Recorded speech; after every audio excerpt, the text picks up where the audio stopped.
So here in the USA, we also have certain speed limit. Also here. So right now we are in highway. No, don't say. I'm gonna figure it out and correct me after. We are in a highway. Wait.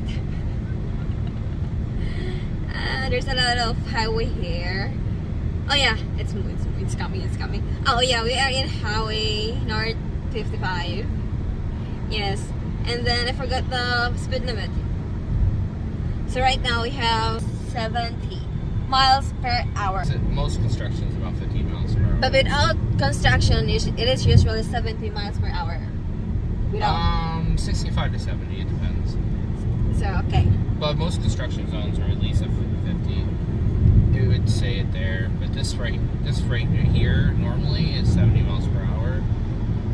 But like construction's ending right now, so everyone right now is going about 70 miles. Now they're expanding the highway behind us, so they're making it wider, and that's actually right now those work zones are making them about 50.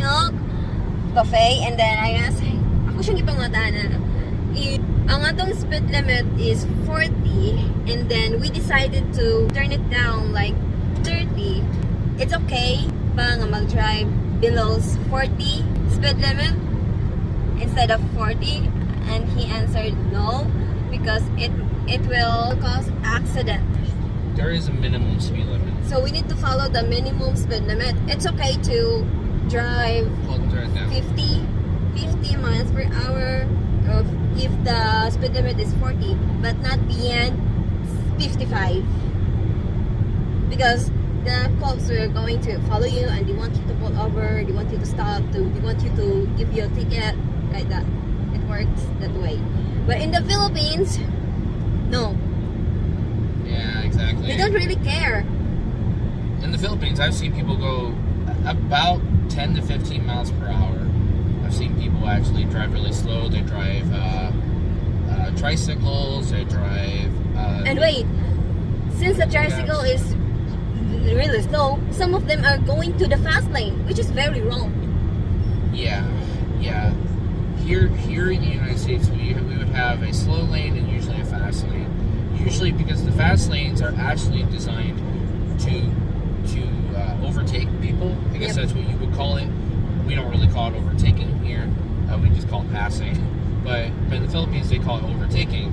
But the problem is, even in the Philippines, is you see people even on the shoulder or on the right or even on the left overtake people. Usually here, it's not really allowed to overtake. You can overtake people on the right here, but it's not really. It's kind of frowned upon. So you want to overtake people on the left here. That's why you see that's because that's actually the fast lane. You see these people passing right now. They're going about 80, 90 miles per hour, and they're passing people. It's a passing lane.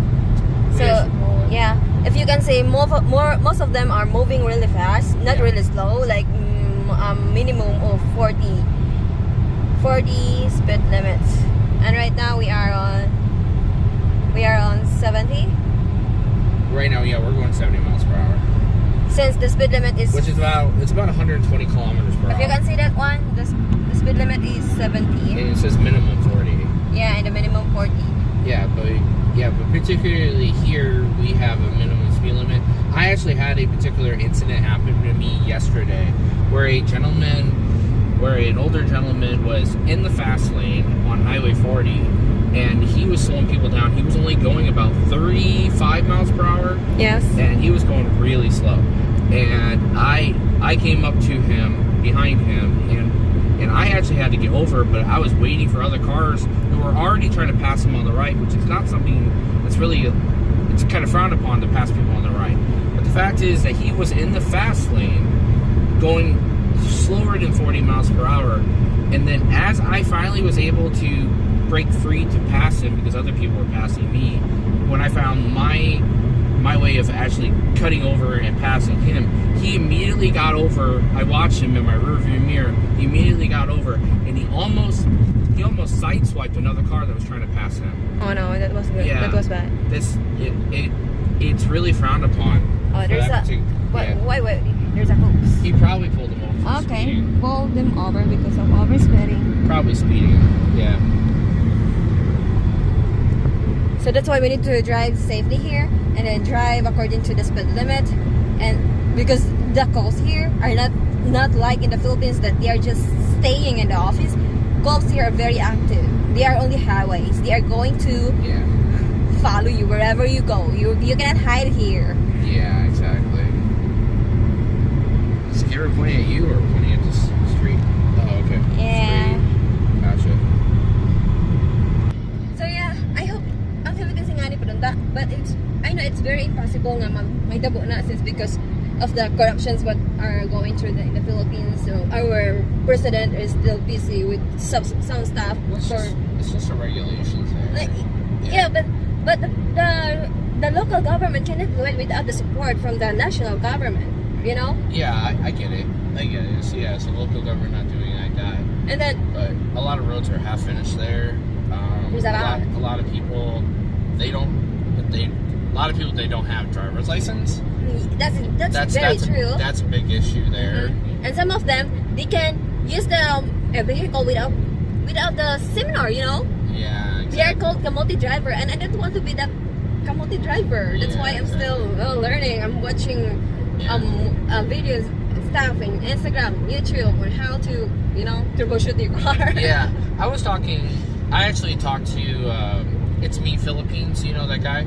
And he commented back because I asked him, like, what's the problem in the Philippines regarding like why are there so many different accidents and people driving on the shoulder or even people driving on the curbs, Did he respond on you? between people. And what he explained back to me was the Philippines was not made for cars. It's just, and I kind of agree with that. I really do. I kind of think because when you drive down the streets in the Philippines, is you just don't see the parking spaces like that's actually needs to be. Like, if you go here in the United States and you actually see, like, we have many different parking lots. We have multiple different places that people can park. We have places that people can pull over on the shoulder. Exactly. Here in the United States, they actually design the highway in such a way that actually makes you go a certain speed limit. They actually design, if you actually switch over back to the highway, if you look at the dock, the way they space them actually dictates of how fast people will actually naturally go.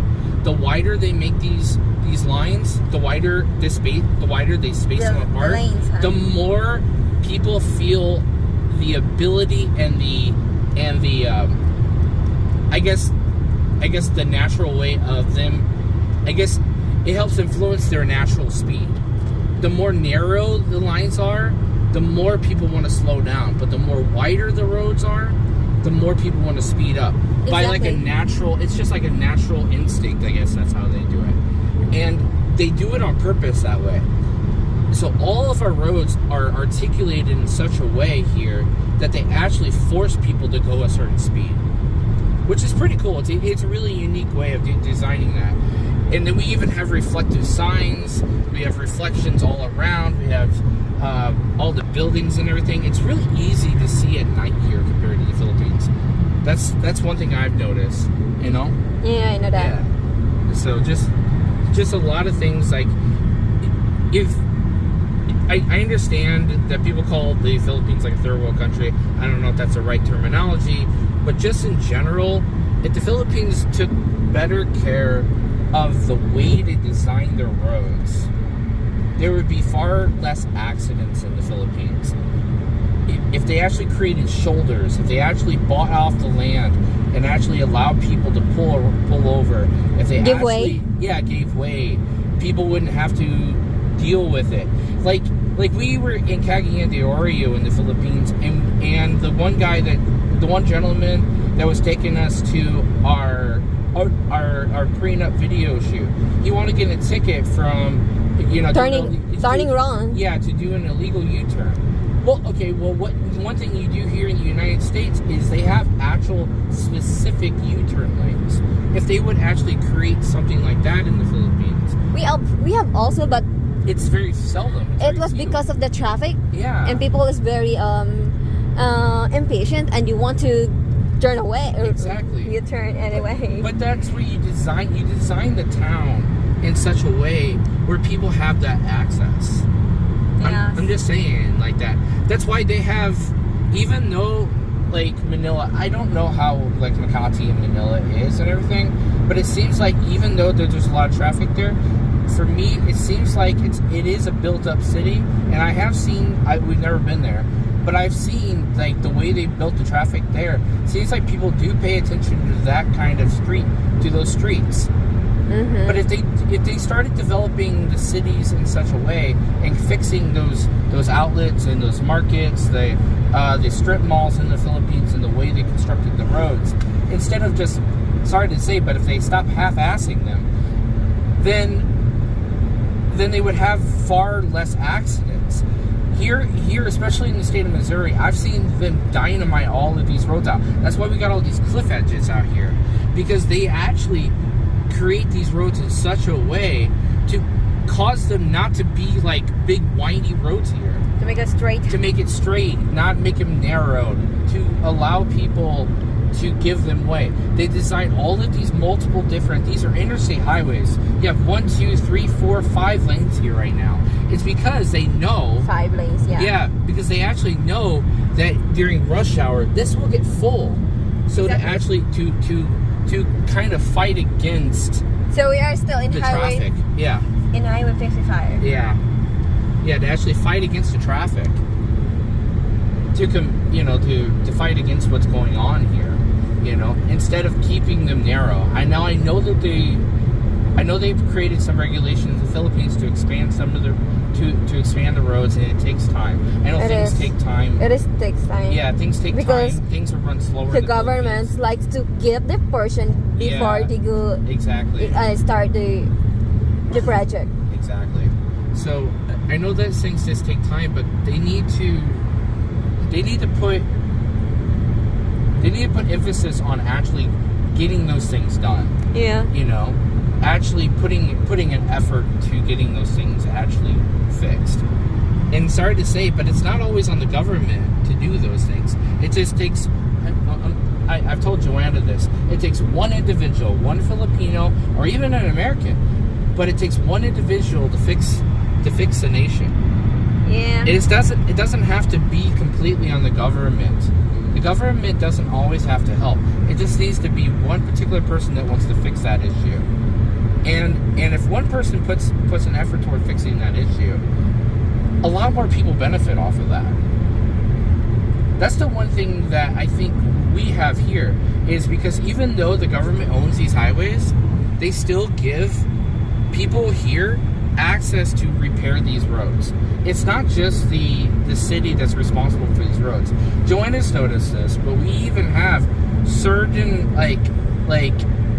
certain parts of these highways that are actually owned by certain people. Yeah, independent donated by. Yeah, donated by independent funders and stuff like that. And those particular people in those particular towns, they have to take care of this section of that highway. Mm-hmm. Yeah, So it's not just fully on the government side. Sometimes we have really bad, shaky roads here, big potholes. And we do trust that MoDOT will fix some of that. But we expect that our tax dollars are going to help fix and repair these things. Going to keep them well maintained, I guess, Exactly. Yeah, exactly. So yeah, that's the very difference. Well, I'm not really. We pay high taxes, so our stuff is to be well maintained.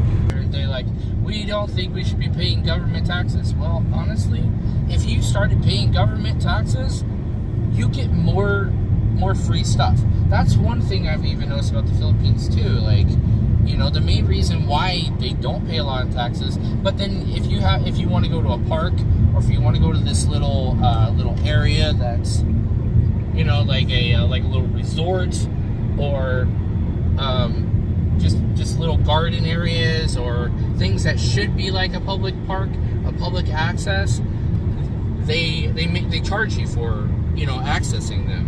Yeah, exactly. Like that. It's because they're not getting government funded, so you have to pay to enter. What happened in the play. Philippines is like we don't really trust in our government. That's why we don't want to pay taxes. I get that. I get that, but But that's kind of the thing. Regardless, I mean, we're going through some big issues right now. We're going through like what Elon Musk and Doge is right now. We're seeing a lot of this terrible government spendings right now, also. And being a Christian, I know a lot of people don't like what Doge is doing right now, but are the right things. Yeah. So They do. all right, we just really want to share. Yeah. So yeah, stuff like that here in the USA versus in the Philippines, because the other day I saw a video from the Philippines that the tricycle was trying to turn to the left, to the right side without, Oh yeah. without looking at the side mirror. Yeah. And you know what happened? The girl she fell off, and there's a truck coming over. It likes a 10-wheeler. Did it hit her? Or she was dead, and then the driver is like critical. So I hope we learn from that. Oh, All right. I didn't know about that. I know that. That's why I'm trying to make this video. Yeah. So yeah, have a good day, everybody. Drive safe. You don't have to drive faster. Just follow the speed limit, and then yeah. Look at your side mirror first. What is this? Rear view mirror. That's a rear view mirror. To see the blind spots. Yeah, I mean, but if you're in a commercial vehicle, you usually don't have a rear view mirror. Some of our commercial vehicles, they'll still have a camera for the rear view mirror, so you have a backup camera, so you can still look. Yeah. But not all vehicles have that. It's actually really cool. Actually, some of our like newer vehicles, they even have a 360 camera. Like you can actually see the whole vehicle. Okay. It's pretty cool. So just a reminder. I have a thing to say to all Filipinos. Stop being offensive driving. Yes. Stop only caring about the way you drive. You need to care about what other people do. Just like give way. Yeah, you need to give way. Mm-hmm. That's defensive driving. Yes. Sorry. We need to drive carefully and not recklessly. Yeah. Stop cutting in front of people. Sorry. That was like my biggest problem. Is I was driving down the road like this, and then instead of stopping and turning and waiting, like giving what you just said, giving the right of way, I had a van while we were driving back from Davao, like literally confronted me at an angle, at like a vertical angle, like in front of me. I was like, what the? Yeah. No, that's not how you stop and turn. You stop, put your signal, and then turn. Sorry, you put your signal, then stop and turn. Sorry, that's actually what you're supposed to do. Yeah. That's the proper way you drive. Okay. Like right now, we're waiting. Oh yeah. You know? So that's enough for today. Okay, bye. Bye.